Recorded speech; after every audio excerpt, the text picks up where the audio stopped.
And we move to Edo State, where Governor Monday Okpebholo continues to receive commendation for the sweeping reforms his administration is implementing in the education sector. As students of Oredo Girls Secondary School, Benin City, welcome the governor to their newly reconstructed school facility. Valentine Osungbo reports.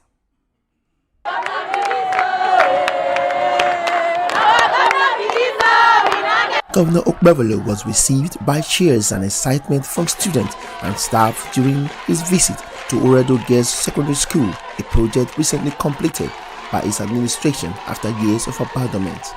The governor assured the school community of his administration's continued commitment to strengthening education through improved facilities, adequate staffing, and sustained reform across the state. One thing that gave me joy today is the number of teachers I'm seeing in this school. Because I remember some time ago, I came to one of the schools, I saw just 2 or 3 teachers, but today I'm seeing over 20. That shows that we are on the right direction. The Commissioner for Education, alongside the students, praised the governor's impact on the sector, describing the reconstruction school as a practical demonstration of governance that delivers real benefit to the people. The governor came into office, this place was like an eyesore for the den of nefarious activities. But the governor gave the clear instruction, having pronounced the state of emergency on schools, he gave the clear instruction that every child in Edo State must go to school in a conducive environment.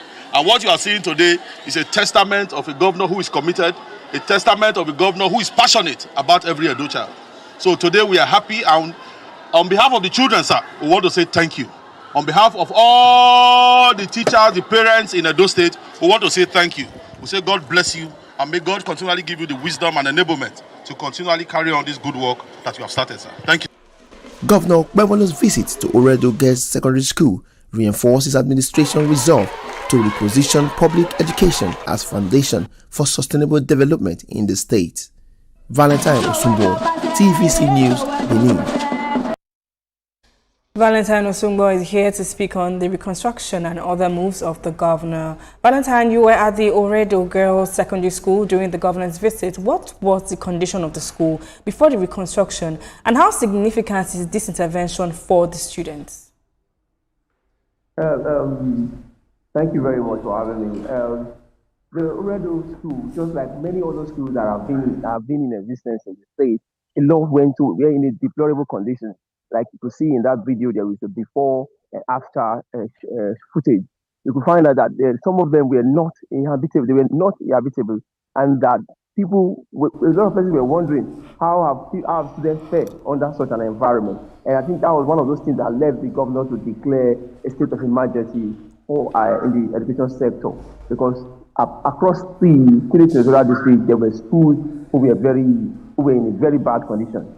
And students a lot of students you have to put 3 or 4 classes to compact in one class because of non-availability of comfortable classrooms. And so the governor on that, upon resumption, declared state of emergency. And people were thinking it's going to be a long resolved issue, but the governor sprang into action. And barely 100 days to his office, he was already reconstructing schools. And you could see the excitement in the students' face.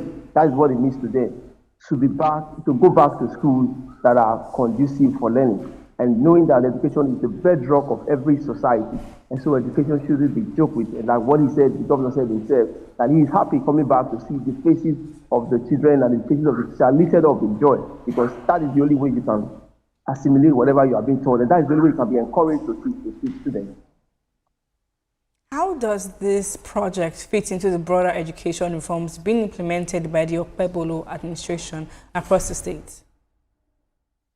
Thank you very much. I think that's another part that everybody in the state are discussing. Everybody, stakeholders in the education department are talking about that. If you must get the student to go to school, if you must redefine your approach to governance, if you must carry everybody along, you must do that in an educative environment, in a place where people understand your vision, understand your agenda. And first of all, like I said earlier, education is the bedrock of every society. If a society must thrive, if people must understand where you are taking them or leading them to, they must first of all be educated. And so when you see this we see Governor Okpebholo's approach to education.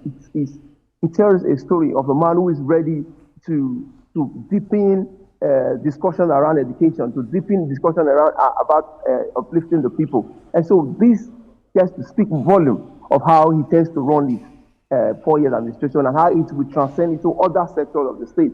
And because education is just one of the state, although it plays a pivotal role in every society, because it's how good your education is, that's how good your people can be. Okay, Valentine Osubo, thank you for joining me.